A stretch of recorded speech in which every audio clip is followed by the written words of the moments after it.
Hello and welcome to my channel. Myself Rafiq Sheikh, and today we are going to see the derivation of equation of motion for the body under constant acceleration. जब भी किसी भी body पे अगर constant acceleration लगता है तो उसकी वजह से जो तीन इक्वेशंस ऑफ मोशन होते हैं, पहले मैं इनको लिख लेता हूँ इक्वेशंस ऑफ मोशन, जो कि फर्स्ट इक्वेशन होता है v is equal to v naught plus a t, second equation is x is equal to v naught t plus half a t square, third equation v square is equal to v naught square plus 2x। ठीक है, ये जो तीनों equations of motion होते हैं ये कब valid होते हैं? जब बॉडी पे कांस्टेंट एक्सेलरेशन लग रहा होता है तब। ठीक है, तो इन फॉर्मूले का डेरिवेशन कैसे करते हैं with the help of graph, वो हम इस वीडियो में देखेंगे। तो डेरिवेशन स्टार्ट करने से पहले सबसे पहले इसमें जितने भी फॉर्मूले में जो भी टर्म्स यूज हो रहे हैं उनको पहले अच्छे से समझ लेते हैं कि v क्या होता है, v नोट क्या होता है, a क्या होता है, t क्या होता है और x क्या होता है।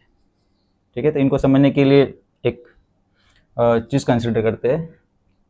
लेट सपोज मैं किसी चीज़ को, ऑब्जेक्ट को देखा, ऑब्जेक्ट के मोशन को मैं ऑब्जर्व कर रहा हूँ और जिस टाइम पे मैंने ऑब्जर्वेशन स्टार्ट किया उस टाइम को मैं कंसिडर करूँगा t is equal to 0 second.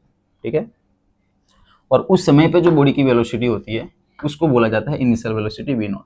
For example, अगर किसी चीज़ को मैंने स्टार्ट किया ऑब्जर्वेशन और t is equal to 0 second पे, मान लो बॉडी की स्पीड है 1 मीटर पर सेकेंड, तो ये 1 मीटर पर सेकेंड कहलाएगा इसकी इनिशियल वेलोसिटी, मतलब उसकी शुरू की स्पीड को भी बोलेंगे इनिशियल वेलोसिटी। और आफ्टर टाइम टी टाइम बीतने के बाद, टी टाइम ये कुछ भी हो सकता है 5 सेकेंड और 2 सेकेंड और 3 सेकेंड और 10 सेकेंड और 1 आवर 2 आवर। ठीक है, तो t can take any values, t कुछ भी हो सकता है। मैं यहाँ पे t is equal to 10 second लेके चलता हूँ, तो 10 सेकेंड के बाद मतलब टी इज इक्वल टू 0 से लेके टी टाइम बीतने के बाद बॉडी की जो भी वेलोसिटी है उस वेलोसिटी को बोलेंगे फाइनल वेलोसिटी। ठीक है, तो मान लो यहाँ पे इसकी स्पीड कितनी हो जाती है 10 मीटर पर सेकेंड, तो ये जो 10 मीटर पर सेकेंड है ये इसका फाइनल वेलोसिटी कहलाएगा और ये 1 मीटर पर सेकेंड इसकी इनिशियल वेलोसिटी कहलाएगा। ठीक है, तो बॉडी की जो शुरू की स्पीड होती है उसको वी नोट से डिनोट करते हैं और फाइनल स्पीड को वी से डिनोट करते हैं, और वी नोट से वी होने में जो टाइम लगा होगा इसको टी से डिनोट किया जाएगा। ठीक है, और अगर बॉडी पे कांस्टेंट एक्सेलरेशन लग रहा है, अब कांस्टेंट एक्सेलरेशन का क्या मतलब होता है? तो मान लो किसी बॉडी की अभी स्पीड है 1 मीटर पर सेकेंड, थोड़े टाइम के बाद मतलब जस्ट 1 सेकेंड के बाद उसकी स्पीड हो जाती है 2 मीटर पर सेकेंड, उसके नेक्स्ट सेकेंड के बाद इसकी स्पीड हो जाती है 3 मीटर पर सेकेंड, उसके नेक्स्ट सेकेंड के बाद इसकी स्पीड हो जाती है 4 मीटर पर सेकेंड। तो यहाँ पे हम देख सकते हैं कि जो भी ऑब्जेक्ट मूवमेंट कर रहा है, मोशन कर रहा है, उसकी स्पीड हर सेकेंड में कितनी बढ़ जा रही है? 1 मीटर पर सेकेंड बढ़ जा रही है। तो अगर बॉडी की स्पीड एक फिक्स रेट से बढ़ता है तो उसी को हम बोलते हैं एक्सेलरेशन, और एक्सेलरेशन की यहाँ पे वैल्यू कितनी होगी? तो हम यहाँ देख पाते हैं कि हर सेकंड की जो बॉडी की स्पीड है वो 1 मीटर पर सेकेंड बढ़ जा रहा है, तो यहाँ पे एक्सेलरेशन कितना होगा? 1 मीटर पर second square. So acceleration is nothing but the change in velocity per unit time, कि पर यूनिट टाइम में बॉडी की स्पीड कितना इंक्रीज हो रहा है फिर कितना डिक्रीज हो रहा है। डिक्रीज होगा तो उसको नेगेटिव एक्सेलरेशन बोलेंगे, अगर स्पीड बढ़ रहा है उसको पॉजिटिव एक्सेलरेशन बोलेंगे। ठीक है, तो यहाँ पे स्पीड हर सेकंड 1 मीटर पर सेकंड बढ़ रहा है तो इसको बोला जाएगा कि एक्सेलरेशन कितना है? 1 मीटर पर सेकंड स्क्वायर। हर सेकंड फिक्स है कि 1 मीटर पर सेकंड बढ़ रहा है, तो अगर ये फिक्स है तो उसी को बोला जाएगा कांस्टेंट एक्सेलरेशन। अगर ये फिक्स रेट से नहीं बढ़ता तो उसको नॉन कांस्टेंट एक्सेलरेशन बोलते हैं। ठीक है, तो ये जो तीन इक्वेशंस ऑफ मोशन है, v is equal to v naught plus 80, x is equal to v naught plus half a t square and v square is equal to v naught square plus 2ax, ये तीनों equation of motion तभी valid होते हैं जब body पे लगने वाला acceleration की वैल्यू कांस्टेंट है। कांस्टेंट मतलब फिक्स है, वो चेंज नहीं हो रहा है। यहाँ हो सकता है यहाँ पे 1 है तो कुछ अलग वैल्यू हो सकता है, दूसरे सिचुएशन में 2 भी हो सकता है, 3 भी हो सकता है, -1 भी हो सकता है, लेकिन जो भी होगा वो फिक्स होगा। ठीक है, अगर बॉडी की स्पीड एक फिक्स रेट से बढ़ रही है या फिर एक फिक्स रेट से कम हो रही है तो उसको बोलते हैं कांस्टेंट एक्सेलरेशन लगना, और कांस्टेंट एक्सेलरेशन लगता है तो ये तीन इक्वेशंस ऑफ मोशन हम यूज़ कर सकते हैं। ये तीनों इक्वेशंस ऑफ मोशन मैकेनिक्स में बहुत ही ज़्यादा यूज़ किया जाता है, इसलिए इसका डेरिवेशन भी बहुत इंपॉर्टेंट है। एक बार देख लेते हैं, तो एक एक करके तीनों फॉर्मूले का हम डेरिवेशन देखेंगे। सबसे पहले फर्स्ट इक्वेशन, फिर सेकंड, फिर थर्ड लिखेंगे। और ये जो इक्वेशंस ऑफ मोशन है इसको दो तरीके से हम डिराइव कर सकते हैं, एक है ग्राफिकल मेथड और दूसरा है कैलकुलेशन मेथड। सो इस वीडियो में भी ग्राफिकल मेथड ही देखेंगे, उसके बाद वाले वीडियो में हम कैलकुलेशन मेथड से भी इस तीनों फॉर्मूले का डेरिवेशन देखेंगे। ठीक है, तो चलिए देखते हैं कि इन तीनों फॉर्मूले को ग्राफ के हेल्प से कैसे डिराइव करते हैं। ठीक है, तो आइए मैं सबसे पहले इसका टॉपिक लिख लेता हूँ। हमारा टॉपिक है equation of motion of a body moving with constant acceleration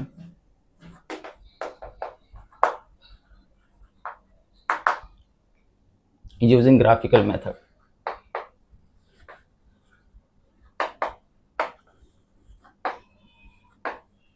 ठीक है। तो ग्राफ की हेल्प से वो तीनों इक्वेशंस ऑफ मोशन को कैसे डिराइव करते हैं चलिए देखते हैं। तो सबसे पहले इसका हम ग्राफ ड्रॉ करेंगे और ग्राफ में ड्रॉ करेंगे हम वीटी ग्राफ। वीटी ग्राफ का मतलब होता है वेलोसिटी टाइम ग्राफ, के टाइम के रिस्पेक्ट में इसकी वेलोसिटी किस हिसाब से चेंज हो रही है, उस ग्राफ को दिखाने वाले ग्राफ को हम वेलोसिटी टाइम ग्राफ देखते हैं। ठीक है। तो हम इसमें क्या माना हुआ है, क्या एज्यूम किया हुआ है, हमने ये एज्यूम किया गया है कि बॉडी पे जो लगने वाला एक्सेलरेशन है वो कांस्टेंट है, और अगर एक्सेलरेशन कांस्टेंट होता है तो किसी भी बॉडी का वीटी ग्राफ जो है उसका स्लोप कांस्टेंट आता है, क्योंकि एक्सेलरेशन कांस्टेंट है। ठीक है। तो इसका स्लोप हर जगह सेम आएगा। तो सबसे पहले मान लो कि टी एक्स एक्सिस पे मैंने टाइम लिया हुआ है और वाई एक्सिस पे मैंने वी लिया हुआ है, वेलोसिटी लिया हुआ है। तो t is equal to 0 second पे उसकी बॉडी का कुछ ना कुछ तो वेलोसिटी होगी, उसको हम कंसिडर करते हैं वी नॉट, और एक्सेलरेशन ए लगने की वजह से उसकी वेलोसिटी कंटिन्यूस इंक्रीज हो रही है और फाइनल वेलोसिटी हो जाता है वी। और ये जो वी नॉट से जो वी हो रहा है तो कितने टाइम में हो रहा है, मान लो इसमें जो लगने वाला टाइम है वो लग रहा है टाइम टी, मतलब जो वी नॉट से वी हो रहा है स्पीड उसको टी टाइम लग रहा है, धीरे धीरे उसकी स्पीड बढ़ रही है कांस्टेंट एक्सेलरेशन ए की वजह से। तो ये उसका ग्राफ है। ठीक है। ये मैंने खाली इसको डिनोट करने के लिए दिखाया कि यहाँ पे इसकी फाइनल वेलोसिटी वी है। ग्राफ हमारा खाली इतना ही है कि इसकी वेलोसिटी इस तरह से इंक्रीज हो रही है, वो उसका वेलोसिटी टाइम ग्राफ है। अब इस ग्राफ के हेल्प से सबसे पहले हम first equation of motion derive करते हैं।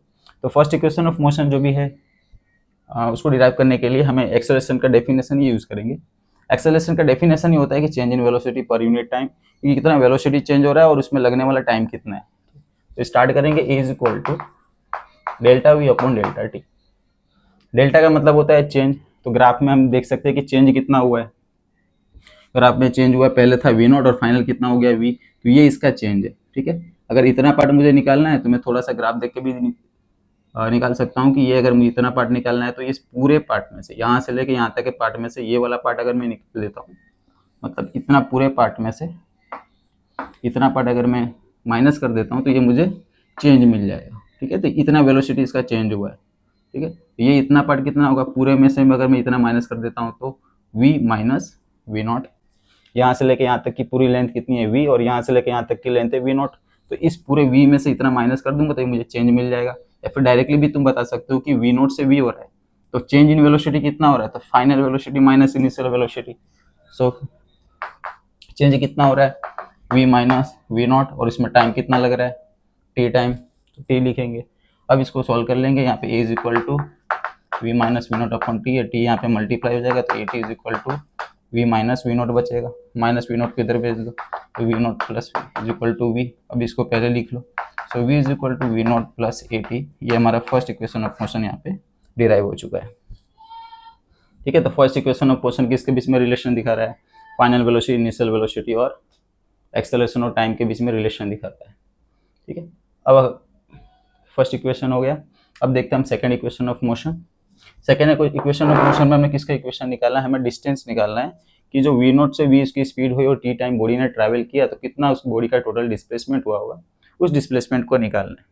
ठीक है। तो डिस्प्लेसमेंट का इक्वेशन निकालने के लिए हमें ये याद रखना है कि किसी भी वीटी ग्राफ का अगर एरिया निकाल लेते हैं तो वो एरिया हमें डिस्प्लेसमेंट देता है। ठीक है। तो लिखेंगे क्या, तो area under VT graph gives displacement और द डिस्टेंस। ठीक है। तो अगर मुझे डिस्टेंस कैलकुलेट करना है ग्राफ के हेल्प से तो मुझे क्या कैलकुलेट करना होगा, जो भी ये हमारा ग्राफ आया उस ग्राफ के अंदर का नीचे का जितना भी एरिया होगा, ये अगर मैंने एरिया कैलकुलेट कर लिया तो मैंने क्या कैलकुलेट कर लिया, मैंने डिस्टेंस कैलकुलेट कर लिया।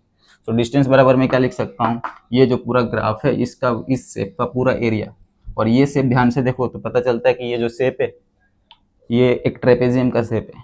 ट्रेपेजियम किसको बोलते हैं, तो ट्रेपेजियम एक तरह का क्वाड्रिलेटरल होता है जिसमें एक पेयर ऑफ साइड्स पैरेलल होता है और दूसरा अनपैरेलल होता है। तो अगर हमें दोनों पैरेलल साइड का लेंथ पता हो और उन दोनों के बीच में परपेंडिकुलर या हाइट पता हो तो डायरेक्ट एरिया ऑफ ट्रेपेजियम लिखा जा सकता है half sum of parallel side into height. ठीक है।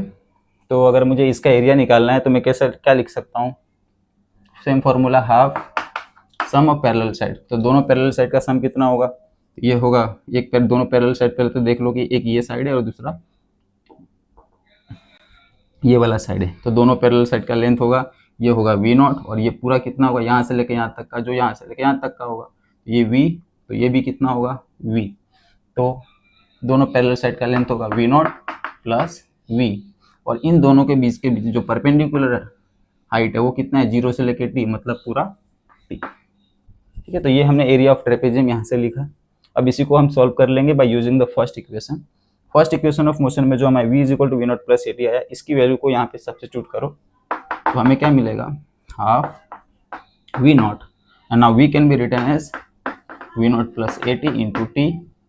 अब सिंपली इसको सॉल्व करो, half v naught plus v naught हो जाएगा 2v0 plus a t into T.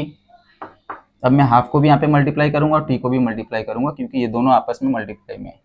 ठीक है, तो हाफ मल्टीप्लाई होगा तो half into two, to cancel हो जाएगा, खाली वी नॉट बचेगा, और वी नॉट का टी के साथ मल्टीप्लाई करेंगे तो हमारे पास बचेगा वी नॉट टी, प्लस है तो प्लस। हाफ का मल्टीप्लाई जब यहाँ पे होगा तो हाफ ए टी, और टी का टी के साथ मल्टीप्लाई होगा तो ए टी स्क्वायर हो जाएगा। तो यहाँ से हमें सेकंड इक्वेशन ऑफ मोशन मिलता है x is equal to v naught t plus half a t square. ठीक है, ये जो हमारा मोशन है ये सेकंड इक्वेशन ऑफ मोशन है। ठीक है, तो इस तरह से हम सेकंड इक्वेशन ऑफ मोशन को भी डिराइव कर लिए। अब जो थर्ड इक्वेशन ऑफ मोशन होता है उसमें टाइम वाला टर्म एलिमिनेट होता है, तो हम यही कोशिश करेंगे कि इस वाले इक्वेशन में से टाइम को एलिमिनेट करो।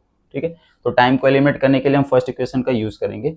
यहाँ पे जो हमारे पास फर्स्ट इक्वेशन ऑफ मोशन है x is equal to v naught plus a t, इसमें से अगर मुझे टाइम का इक्वेशन बनाना हो तो क्या बनेगा, प्लस वी नॉट को इधर भेज दो तो वी माइनस वी नॉट हो जाएगा, v minus v naught is equal to a t. अब ये ए को यहाँ पे डिवाइड में भेज देते हैं, मल्टीप्लाई में है तो ये डिवाइड में आ जाएगा, तो टी इज इक्वल टू क्या मिल जाएगा हमें, v minus v naught upon a. इस v minus v naught upon a की वैल्यू को हम इसी इक्वेशन में पुट कर देंगे और टाइम की वैल्यू को एलिमिनेट कर देंगे तो पूरा इक्वेशन थर्ड इक्वेशन में बन जाएगा। ठीक है, तो थर्ड इक्वेशन ऑफ मोशन कैसे लिखेंगे, यहीं से स्टार्ट करेंगे। x is equal to half v naught plus v को मैं लिखूंगा v प्लस वी नॉट। ठीक है, क्योंकि 2 plus 3 is equal to 3 plus 2 हम लिख सकते हैं। ठीक है, तो ये कॉम्यूटेटिव प्रॉपर्टी यूज कर सकते हैं। तो वी नॉट प्लस वी को पे मैं लिखूंगा v प्लस वी नॉट, और t की जगह मैं ये वाली t की वैल्यू सब्स्टिट्यूट करूंगा, तो ये बन जाएगा मेरा v minus v naught upon a. ठीक है, अब इसको सिंपल कैलकुलेशन करेंगे, नीचे वाले दोनों नंबर को मल्टीप्लाई कर देंगे तो नीचे 2 इंटू ए 2a हो जाएगा, तो डिवाइड में तो 2a हो गया। अब यहाँ पे देखो v plus v naught into v minus v naught, यहाँ पे एक मैथ्स की आइडेंटिटी यूज करेंगे, a plus b into a minus b, a square minus b square होता है, तो यहाँ पे भी v प्लस वी नॉट और v माइनस वी नॉट आपस में मल्टीप्लाई होकर हो जाएंगे v square minus v naught square. ये x चल रहा था यहाँ पे, 2a यहाँ पे मल्टीप्लाई हो जाएगा, सो 2ax इज इक्वल टू हो जाएगा v square minus v naught square. Minus v naught square को अगर मैं यहाँ भेजता हूँ तो मुझे v square is equal to क्या मिलेगा, वी नॉट स्क्वायर, इसको मैंने इधर भेजा तो इसका साइन सेम रहेगा, plus 2ax, and that is the third equation of motion.